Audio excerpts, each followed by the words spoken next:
आप फिशरीज विभाग को किस तरह से आपके जो फार्मर्स हैं उनके लिए क्या आपने? देखिए, मैं देश के यशस्वी प्रधानमंत्री का जन्मोत्सव समारोह का पखवाड़ा चल रहा, उसमें प्रधानमंत्री जी ने पूरे देश के मछुआरों के लिए प्रधानमंत्री मत्स्य संपदा योजना, सामूहिक दुर्घटना बीमा, एक नेशनल फिशरी डिजिटल पोर्टल के माध्यम से उनको जोड़ना कि कोई भी मछुआरा अगर उसे डिजिटल पे जुड़ता है अपना मतलब आधार कार्ड और बैंक पासबुक, तो उसके खाते में 100 रुपये आ जाता है और जुड़ के योजनाओं का लाभ लेकर उसके माध्यम से जुड़ सकता है। उनके लिए केसीसी किसान क्रेडिट कार्ड, जिनके पास खेती था तो उसको मिलता था, जिसके पास खेती नहीं था नहीं मिलता था। प्रधानमंत्री जी से चर्चा जब मैं मुलाकात हुई तो मेरे आग्रह को स्वीकार किया कि भाई मछुआरे उजड़े लोग हैं, देश को आज़ाद कराने वाले लोग हैं, अंग्रेजों ने क्रिमिनल कार्ड घोषित करके उजाड़ दिया, जमीन जायदाद कुछ है नहीं, 80% मछुआरे भूमिहीन हैं। ऐसे लोग भी कुछ व्यवस्था हो तो उन्होंने एक निर्देश में धन्यवाद दूंगा कि ऑर्डर किया आरबीआई को, और आरबीआई गाइडलाइन जारी किया कि फिशरी सेक्टर में उसके पास कुछ भी अलाइड कोई भी आइडेंटिफिकेशन होगा बिना गारंटी के उसे 3 लाख रुपए केसीसी दिए जाएंगे और 4% ब्याज 1 साल के अंदर दे देता, नहीं तो 7% लगेगा।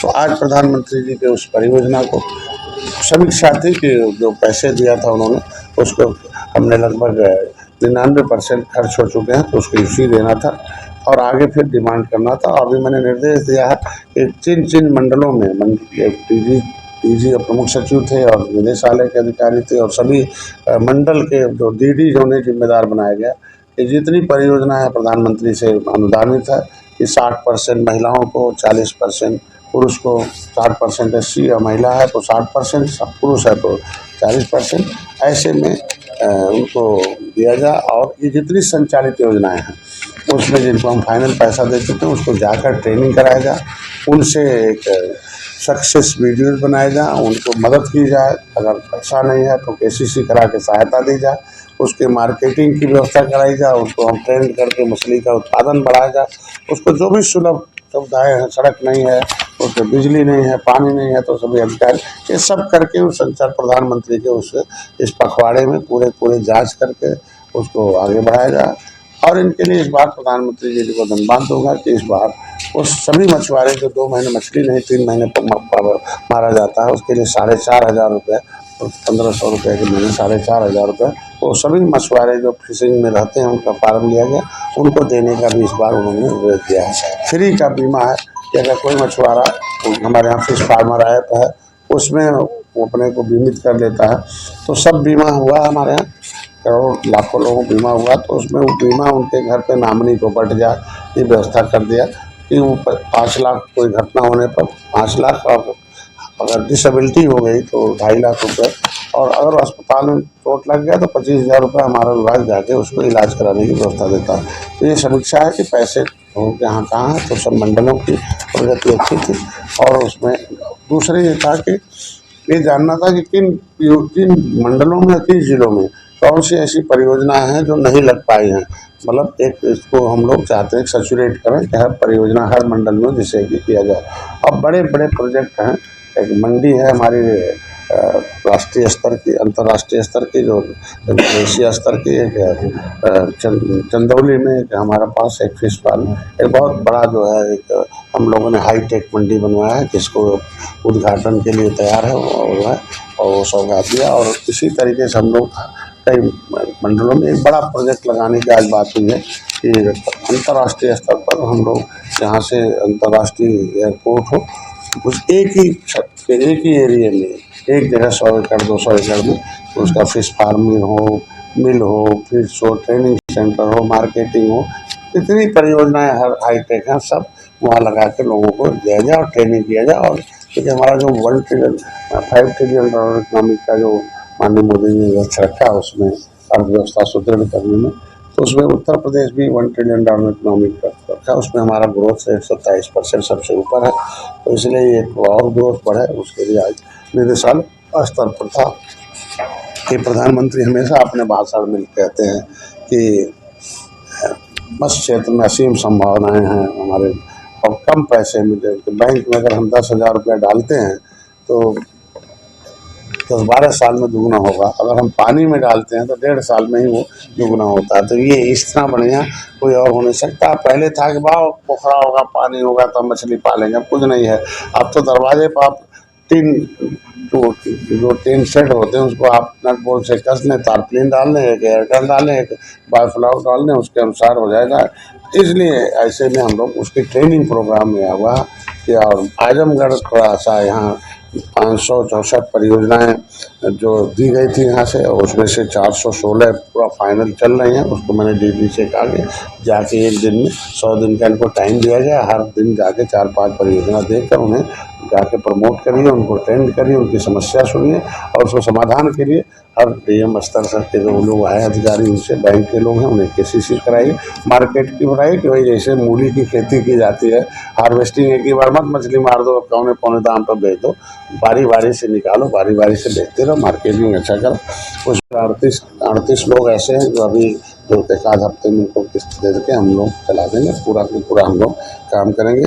गोरखपुर में हमने 535 परियोजनाएं हमारी हैं, जिसमें 1168 है। ऐसे बस्ती में तो हर जगह पूरे प्रदेश का हम लोगों ने आज रिव्यू किया और निर्देश जारी किया कि जो भी इसमें लापरवाही बरतेगा डीडी उसकी तनख्वाह काट दी जाएगी और डीडी जाकर परियोजना संचालित कराए और टाइम से उसमें माननीय मुख्यमंत्री उत्तर प्रदेश की परियोजना भी एक है, जिसमें मुख्यमंत्री संपदा योजना है, जो हम 5 पट्टे धारक को 5 एकड़ पर 3,20,000 रुपये देते हैं, उसको अनुदान पहली बार हमारी सरकार ने व्यवस्था की। जो प्रधानमंत्री से छूटे लोग हैं वो मुख्यमंत्री संपदा योजना में आ जाए। दूसरा, हमारे यहाँ मछुआ कल्याण कोष की स्थापना की गई है, जिनके बच्चों की शिक्षा के लिए बहुत ज़रूरी था। ये गरीब गुजरे थे, इनके पास कुछ नहीं था। 3 बच्चे हाई स्कूल में होंगे 10,000, बीए में होंगे तो इंटर में होंगे 20,000, बीए में होंगे 30,000, उससे ऊपर होंगे 50,000। तो यहाँ भी अभी कुछ लोगों ने फार्म भरा है, LLB वगैरह कर रहे हैं, तो इनके बच्चों को हम अनुदान देकर उनकी चिकित्सा के लिए भारत सरकार से, उत्तर प्रदेश सरकार से कि इनके पास आयुष्मान भारत कार्ड नहीं है तो जहाँ पैनल अस्पताल है आयुष्मान भारत का उसमें जाके इलाज करा ले। 14 बड़े गंभीर बीमारी के हैं और कोई बीमारी हो जाए वो खाली 7 दिन उसमें भर्ती रहे। तो अस्पतालों को निर्देश जारी करना था आपको कि आप बता दें, नहीं तो अस्पतालों को पता ही नहीं कि 7 दिन भर्ती नहीं रहे तो कुछ 6 दिन में निकल जाते हैं, पैसा नहीं पाते हैं, 5 दिन में निकल जाते तो 7 दिन रहना आवश्यक है पैसे में। और उसके लिए व्यवस्थित किया गया कि जिम्मेदार कैबिनेट से पास कराए कि 3 दिन विभाग में फाइल रहेगी, 5 दिन प्रशासनिक स्तर पर, 8 दिन में निदेशालय जाए, तुरंत पेमेंट हो जाए चिकित्सा का है। महिलाओं के सशक्तिकरण के लिए हम लोगों ने केज कल्चर का व्यवस्था किया। भारत सरकार प्रधानमंत्री जी को धन्यवाद दूंगा कि उन्होंने कई हज़ार केज दिया कि जलाशय में क्योंकि बड़े बड़े जलाशय तो बड़े बड़े ठेकेदार लेते थे, लेकिन वहाँ के गरीब आदमी देख रहे थे तो उसका 5% जो एरिया है जलाशय का रिजर्व है, तो उसमें रिजर्व वायर में हम लोगों ने वो जलाशय देकर उन महिलाओं को हम लोग अनुदानित कर रहे हैं। तो उत्तर का केंद्र सरकार की योजना थी, तो उसमें 8 जिले ऐसे हैं जो आदिवासी मतलब हमारे सोनभद्र हैं, सोंदौली है, सब है। उसमें उत्तर प्रदेश सरकार ने हमने जो पैसा हमारे पास मछुआ कल्याण कोष में आया था उनके लिए हमने कहा कि माता सुकेता जो भगवान राम की आद बाल सखा निषाद राज की माँ थी, उनके नाम से मैंने उस परियोजना को संचालित करा के मार्केट किया।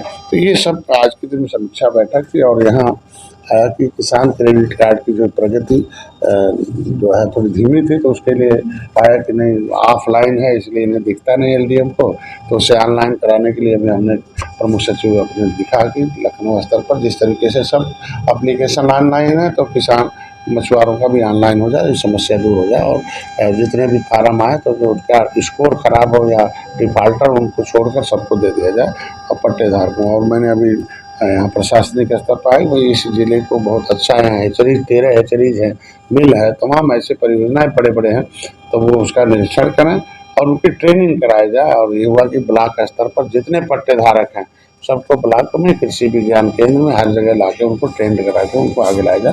आज का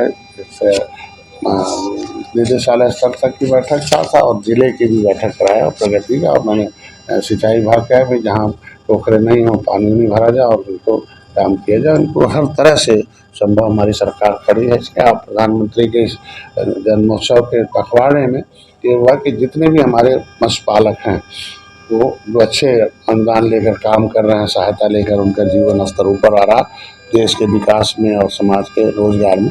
तो ऐसे लोगों की वीडियोज बनाकर उसको अपलोड किया जाए, जिससे कि गरीब कल्याणकारी जितनी योजनाएं हैं उसको संचालित है। उसमें हमारा विभाग भी आया है, उसके लिए आया है।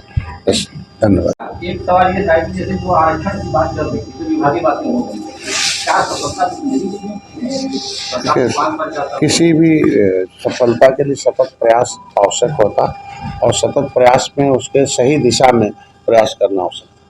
तो इस तरीके से दलितों के आरक्षण में लिखा हुआ था संविधान में, जब अम्बेडकर ने संविधान बनाया, लेकिन पूरे 37 साल तक उनको दूर रहना पड़ा, बैकलॉग से लागू नहीं था। लागू तब हुआ जब दलितों में एक पॉलिटिकल गॉडफादर ऑफ लेदरमैन कांशीराम आए, और उन्होंने कॉन्स्टिट्यूशनल राइट लेने के लिए एक समुदाय को जो है खड़ा किया कि नहीं, अगर कॉन्स्टिट्यूशनल संवैधानिक अधिकार आपका बनता है और बेईमान का साथ छोड़ो और संविधान के साथ में आओ, तो आया। उसी तरीके से हमने सभी समूह को, निषादों को मैंने बुक लिखकर उनका समूह बनाकर इनको किया कि इसमें एक जो संवैधानिक अधिकार राष्ट्रपति ने लिखा था 10 अगस्त 1950 को कॉन्स्टिट्यूशन ऑफ के अनुसार अधिसूचना जारी थी कि लेदरमैन, वाशरमैन, फिशरमैन।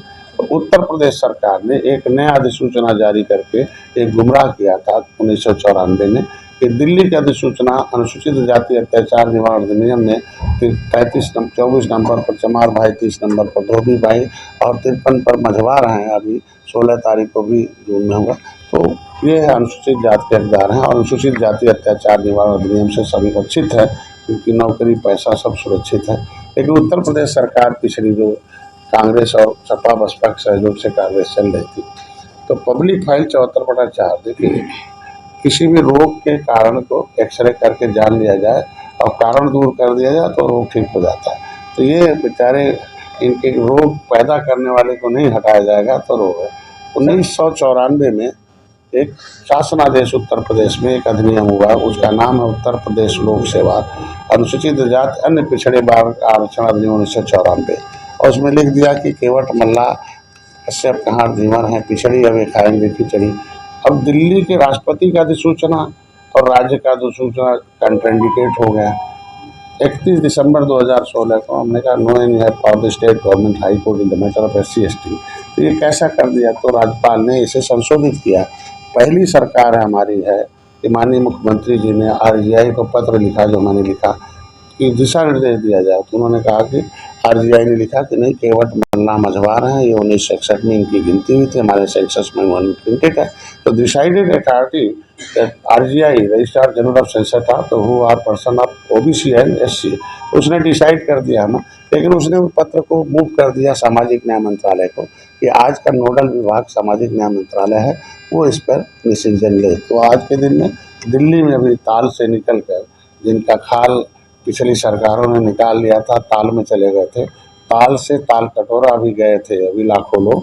तो ये जब एकता दिखती है तो उसकी समस्या का समाधान हो जाता है। तो महिलाओं में एकता दिखी, 35% आरक्षण, अपर कास्ट में एकता दिखी, 10% दिखा गया। अब निषादों में एकता दिख रही है, जिनका भी हो जाएगा। सर, एक सवाल और लेना चाहूंगा। प्रदेश अध्यक्ष हैं शौकत अली, उन्होंने सुहेलदेव राजभर जी को लुटेरा बोला, इस पर बड़ा विवाद हो रहा है। होता कि हमारे यहाँ रामायण में लिखा कि जिसकी जैसी सोच होती है वैसे वो मूरत देखता है। तो लुटेरे थे, मुगल लुटेरे थे, अंग्रेज लुटेरे थे, इनको देश के लोगों ने भगाया। तो उस सोच के लोग जो भी रहेंगे उन्हें सब लुटेरा नजर आएंगे। तो देश में सुहेलदेव राजभर के वंशज हैं, निषाद राज के वंशज हैं, हम ये राजा महाराजाओं, ये भारत जो है भारतीय संस्कृति का है। ये भारतीय संस्कृति को विखंडित करने वाले कौन हैं, नष्ट भ्रष्ट कौन करने वाले लोग हैं, राष्ट्र को लूटने वाले लोग कौन है, सब जानते हैं।